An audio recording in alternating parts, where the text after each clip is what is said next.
Dramatic moment. Here. I like that. Thank you. We're now joined in Victory Theater by today's second place finisher, driver number 29, Holiday Inn Chevrolet, Jeff Burton. Jeff, tell us about your run. Well, we ran pretty well. I was real nervous going into the race. We were not very good on Thursday, and we ran much better than I expected to run. We made the car better. You know, every stop we made it better. So, you know, all in all, a good day. We're just a little behind. You know, we were just those Gibbs cars, man. They're just wicked fast, and Harvick's car is fast too. But you know, we're just a little step behind today. But we'll keep working and see what we can make happen. We'll open up to questions from the media. Just raise your hand and state your name and affiliation. Start with Bob. Bob Parker's NASCAR scene. Can you talk about the decision to stay out, and do you feel like you should have come in and taken tires? Well, at the time, I thought pitting was 100% the right thing to do. As it turned out, it wasn't. You know, cars took off a lot better than I anticipated they would on old tires, and you know, that strategy won the race. It would have been neat to see if we could have had tires on, you know, what we could have done with them, but Kyle's car was really fast, and you know, he didn't slow up much. I mean, he was really fast on old tires, and I don't think that it would have helped us get by him. So, having said that, holding spot was probably good enough because I don't think it would have put us in a position to be able to get by him. Additional questions? Follow up from Bob. Did you have a feeling that he was trying to figure out what you were going to do before he decided what he was going to do?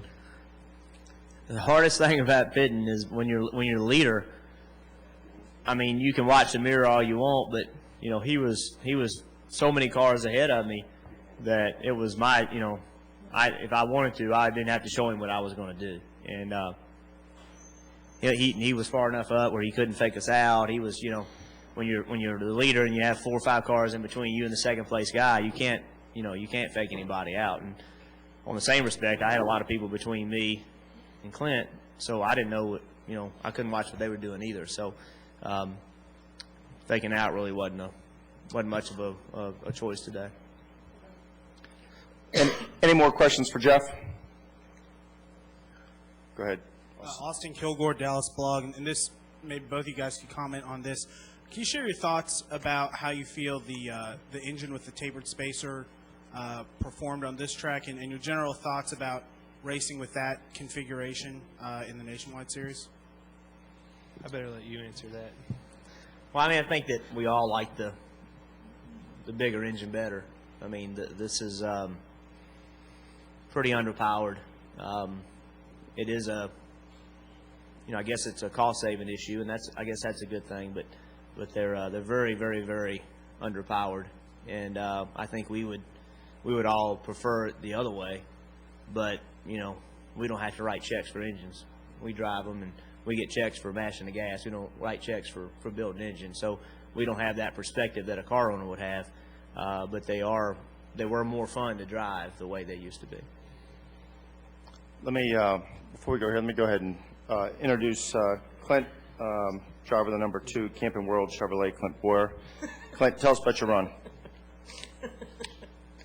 It was good. It was kind of a boring day, really. We were good.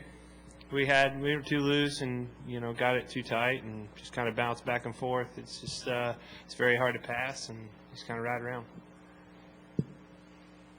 Larry Lang, XM Satellite Radio. You both are Cup drivers. Can you comment on seeing the crash of Michael McDowell, what you thought about the car, what your thoughts were about that? That's been played over and over and over. He's been interviewed on national media.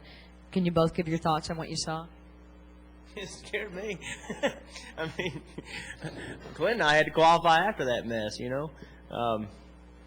I mean, that's the hardest wreck I've ever seen in qualifying. I mean, I've seen wrecks in racing that were, you know, as bad as that, but you know, single car wreck, you know, all by yourself. He got the award for that. I'm not sure he wanted it, but you know, it one cool thing that, when you look at it, you don't see many cars hit the left front, hit the wall with the left front first when they spin out getting in the corner. I mean, that's pretty unusual, and it was a really interesting hit because he was going really fast down the track that way, but he hit pretty much head on, but he was going that way, and that's what got him rolling. So it was interesting to watch. I'm sure it wasn't interesting to do. It was certainly a great commentary on the head supports, the Hans, leg rails, the car, all those things. Soft wall. And they fixed the wall. I mean, I thought that was pretty impressive. The fact that the wall was bent. I mean, it was bent big time. And I don't know, it was an hour later or something, we were going again. So that was pretty impressive. I thought all in all, from the time the wreck started till the time we got going back again, it was about as good as it could be. I just do not think about it. He hit hard. I don't want to do that. But, to see him get out of it the way he did and, virtually unhurt, that's pretty incredible. So I think it says a lot about safety and how far it's come. He's a headline grabber, isn't he? I mean, 2 weeks. I mean, good God, how many more headlines can you get? I think he's running out. He better win. I think we have a question up from upstairs. Dominic Fajal, Journal de Montréal. Clint, I want to go back to your comment you made about, being a pretty boring day. The race was the quickest ever run here in the Nationwide Series because there were no cautions. And do you think that, that the fact that the cars are now underpowered with the tapered spacer, that could make them a little too easy to drive? Well, I think the race just, spread out quite a bit. And, for us, we were just riding around. We never really were around very many cars. It seemed like we got spread out where we ran in the race the whole time and never was around cars. So for me in particular, it was boring.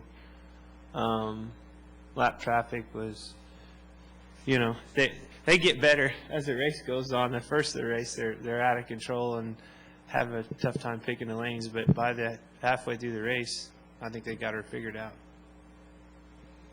Bob? Clint, after the final restart, I think you got past David Reagan, and it seemed like you got a run on Burton and then couldn't do much. Can you just kind of explain what was going on? Did you think you had any chance of winning when, after you had taken tires and the guys in front of you hadn't? For about half a corner. Yeah.